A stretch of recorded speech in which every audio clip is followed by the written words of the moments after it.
Right ఇక వివరాల్లోనికి వెళ్దాం. Deputy CM Pawan Kalyan తో టీటీడీ ఈవో జె శ్యామలారావు భేటీ అయ్యారు. మధ్యాహ్నం క్యాంప్ కార్యాలయంలో పవన్ తో ఆయన సమావేశమయ్యారు.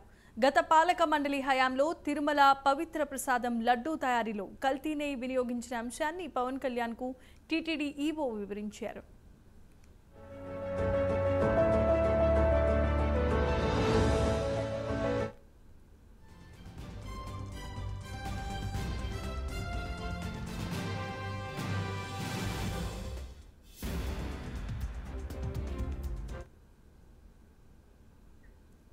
ఇక తిరుమల శ్రీవారి ప్రసాదంలో కల్తీ నెయ్యికి సంబంధించిన అంశంపై AP deputy CM Pawan Kalyan ఆరా తీసినట్లుగా తెలుస్తోంది. ఇదే అంశానికి సంబంధించి మరిన్ని అప్డేట్స్ మా ప్రతినిధి శ్రీనివాస్ లైవ్ ద్వారా అందిస్తారు. శ్రీనివాస్.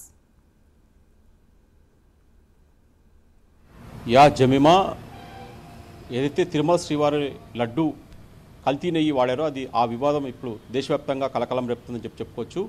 ఈ నేపథ్యంలోనే కూడా ఈ తిరుమల శ్రీవారి లడ్డు అంశంపైన కూడా పూర్తి స్థాయి నివేదిక ఇవ్వాలని చెప్పేసి కూడా ముఖ్యమంత్రి చంద్రబాబు నాయుడు తిరుమల తిరుపతి దేవస్థానం ఈవో శ్యామలరావును ఆదేశించడం జరిగింది.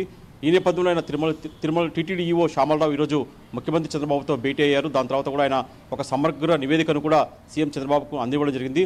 దాని తర్వాత కూడా టీటీడీ ఈవో శ్యామలరావు కూడా ఈరోజు డిప్యూటీ సీఎం పవన్ కళ్యాణ్ కూడా ఆయన క్యాంపు కార్యాలయంలో భేటీ కావడం జరిగింది.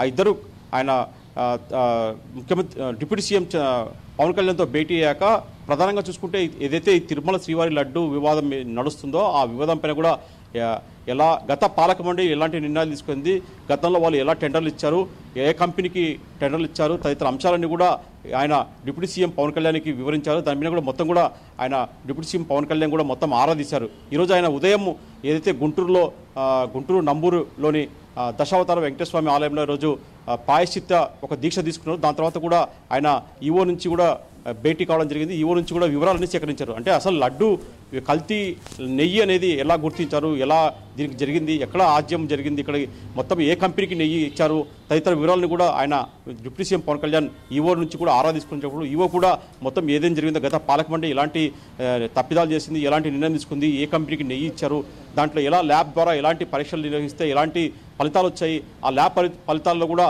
ఏదైతే జంతువుల అవశేషాలు ఉన్నాయని చెప్పేసి గుర్తించారో ఆ అవశేషాల రిపోర్టు కూడా ఆయన డిప్యూటీ సీఎంకి ఇవ్వడం జరిగింది. దానిలో వివరాలు కూడా సమగ్రంగా ఆయన డిప్యూటీ సీఎం ఆరా తీశారు. ఖచ్చితంగా దీని మీద మీరు మరింతగా దృష్టి సారించండి, ఖచ్చితంగా చర్యలు తీసుకోండి, ప్రభుత్వం కూడా ఏ విధంగా చర్యలు తీసుకోవాలో ఆ చర్యలు తీసుకుంటుంది. అలాగే మహాసంరక్షణ ఎలా చేస్తున్నారో కూడా దానిపై కూడా deputy CM Pawan Kalyan EO నుంచి కూడా తీరడం జరిగింది.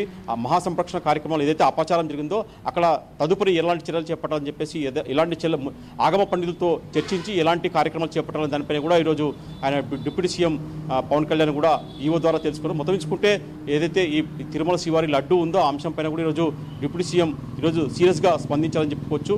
ఆయన ఈరోజు ఒక ప్రాయశ్చిత్త దీక్ష తీసుకున్న టైంలో కూడా ఏదైతే ఆయన ప్రతిపక్ష పార్టీ అయిన వైసీపీ కూడా ఘాటు వ్యాఖ్యలు చేయడం జరిగింది. ఆయన ఖచ్చితంగా దీని మీద ఎవరున్నారో ఆ పాపాలు ఎవరు చేస్తారో వాళ్ళందరూ కూడా ఆ దేవుడు శిక్షిస్తాడు, ప్రభుత్వం కూడా గట్టి చర్యలు తీసుకుని చెప్పేసి కూడా పవన్ కళ్యాణ్ చెప్పడం జరిగింది. మొత్తం చూసుకుంటే ఈవో ఒక శ్యామలరావు కూడా మొత్తం వివరాలు పవన్ కళ్యాణ్కి అందించేందుకు కూడా పవన్ కళ్యాణ్కు అందించడం జరుగుతుంది. మొత్తం చూసుకుంటే ప్రభుత్వం కూడా గట్టిగా దీనిపైన కూడా చర్యలు తీసుకునే అవకాశం ఉంటుంది. Jemimah. Right, thanks for the update Srinivas.